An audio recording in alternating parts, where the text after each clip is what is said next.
ত্রিকোণমিতির এই কনসেপ্টটা তোমাদেরকে আজকে আমি ক্লিয়ার করব। এই টাইপের সমস্যাগুলা ক বা এমসিকিউতে সবসময় এসে থাকে, এটা বুঝছো? তাহলে আসো এই টাইপের কনসেপ্টটা তোমাকে আমি বুঝাই। মনে রাখবা, যদি এমন হয় যে হচ্ছে সাইন বা যে কোনো অনুপাত হতে পারে, এখানে কোনো সমস্যা নেই, n pi by two plus minus theta হয়, n pi by two plus minus theta হয়, তাহলে পায়ের সহগ এন, এন যদি বিজোড় হয়, এন যদি বিজোড় হয়, এই যে অনুপাতটা আছে না, এই অনুপাতটা আর অনুপাতের পরিবর্তন হবে। পরিবর্তনটা হয় কি হবে? সাইন থাকলে তোমার হবে হচ্ছে কস, আর কস থাকলে সাইন, টেন থাকলে হচ্ছে তোমার হবে হচ্ছে কট, আর সেক থাকলে হবে হচ্ছে কুসেক। এই কনসেপ্টটা মাথায় রাখো। এন এর মান বিজোড় হলে অনুপাতের পরিবর্তন হবে, আর এন এর মান যদি জোড় হয় অনুপাতের কোনো পরিবর্তন হবে না। ঠিক আছে? তখন ডিরেক্ট তুমি লিখতে পারবা যে সাইন থিটা মাইনাস হোক বা প্লাস হোক। এখানে প্লাস মাইনাস দ্বারা কি বুঝাইছে? প্লাস মাইনাস দ্বারা বুঝাইছে আমার চতুর্ভাগের হিসাবটা। যদি আমি চিন্তা করি যে ধরো সাইন 90 ডিগ্রি প্লাস থিটা, এটা তোমাকে বলছে, এটাতে আমি কি বুঝছি? আমি বুঝছি এই যে 90 ডিগ্রি মানে কি এইখানে, প্লাস থিটা মানে কি সামনে কোন চতুর্ভাগে অবস্থান করে? দ্বিতীয় চতুর্ভাগে অবস্থান করে। আর মাইনাস দ্বারা আমি কি বুঝছি? মাইনাস দ্বারা আমি বুঝছি 90 ডিগ্রি মানে এইখানে, মাইনাস মানে আমার এইখানে। বুঝছো ব্যাপারটা? যদি যার গড় যদি সে অবস্থান না করে অন্য কেউ অবস্থান করে, তাহলে এর মান কি হয়? ঋণাত্মক হয়। যেমন একটা কথা তোমার আছে, যেমন অল স্টুডেন্ট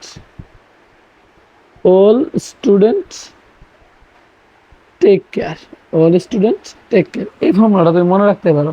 অল মানে সকল অনুপাত প্রথম চতুর্ভাগে ধনাত্মক, স্টুডেন্টের এস মানে হচ্ছে সাইন, আর সাইনের বিপরীতটাকে আমরা কি বলি? কুসেক। এই দুটো হচ্ছে এই চতুর্ভাগে কি ধনাত্মক, আর বাকি সকল অনুপাত ঋণাত্মক।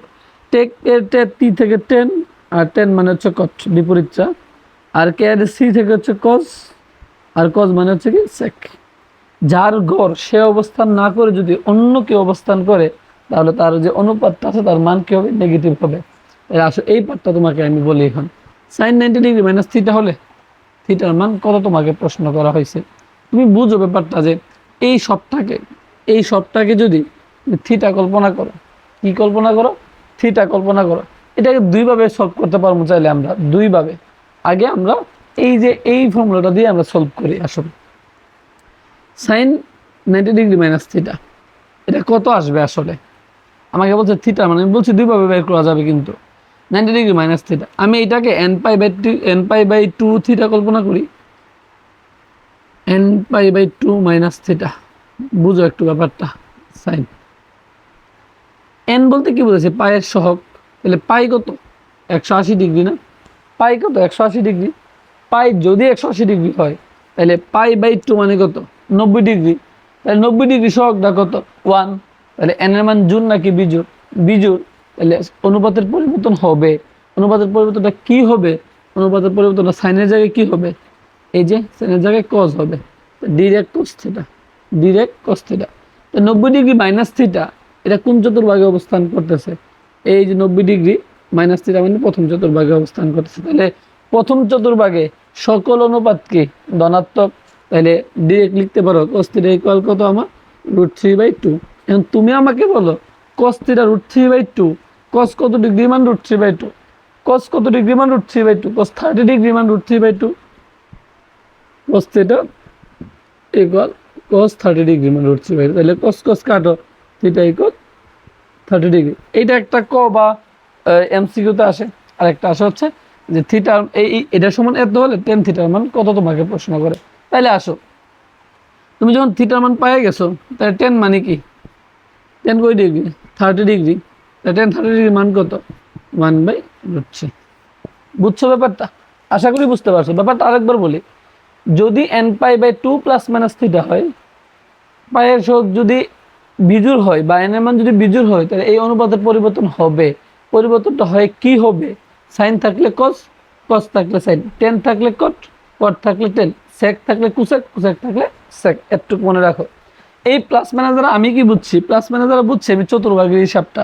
যদি এনে বলছি আমরা এন বলতে π/2 বলতে 90 ডিগ্রিকে বুঝতেছি আমি, বা এই 90 ডিগ্রি কল্পনা করি আমরা।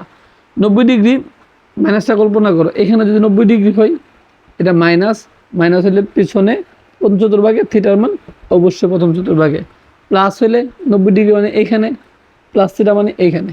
কথা বুঝছো?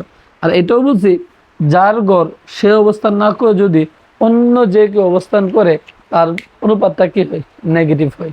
তো আমরা দেখছি sine 90 degree minus theta, sine 90 degree minus theta মানে কি π/2, পায়ের শক 1, সেজন্য সাইনের পরিবর্তন হয়েছে, অনুপাতের পরিবর্তন হয়েছে, হয়ে কি হয়েছে কজ। তাহলে কজ কি ডাইরেক্ট থিটা, কজ কত ডিগ্রি মান √3/2, কজ 30 ডিগ্রি মান √3/2। কস কস কাটো, থিটা ইকুয়াল 30 ডিগ্রি। এটা হচ্ছে একটা প্রসেস ছিল। আচ্ছা আরেকটা প্রসেস আমি তোমাকে বলি। তুমি চিন্তা করো যে এখানে চিন্তা করো sine 90 degree minus theta equal √3/2। চিন্তা করো একটু, থিটার মান চাইছে এবং টেন থিটার মান তোমার থেকে চাইছে। এই সবটাকে থিটা কল্পনা করো, সবটাকে মানে এটাকে সবটাকে কি করবো, থিটা কল্পনা করবা।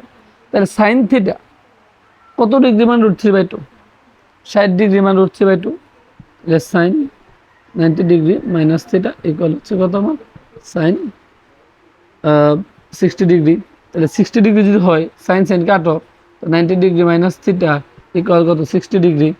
তাহলে থিটা ওই পাশে পাঠো, 60 ডিগ্রি এই পাশে পাঠো, 90 ডিগ্রি মাইনাস 60 ডিগ্রি ইকুয়াল কত আমার থিটা কত। সুতরাং থিটা ইকুয়াল কত আমাদের 30 ডিগ্রি। বুঝছো? আর 30 ডিগ্রি মান কি আসবে, 1/√3। এখন যদি প্লাস হয় পারবা না, এটা প্লাস হলে পারবা না, পারবা।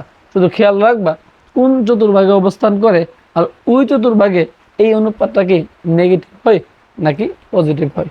বুঝছো ব্যাপারটা?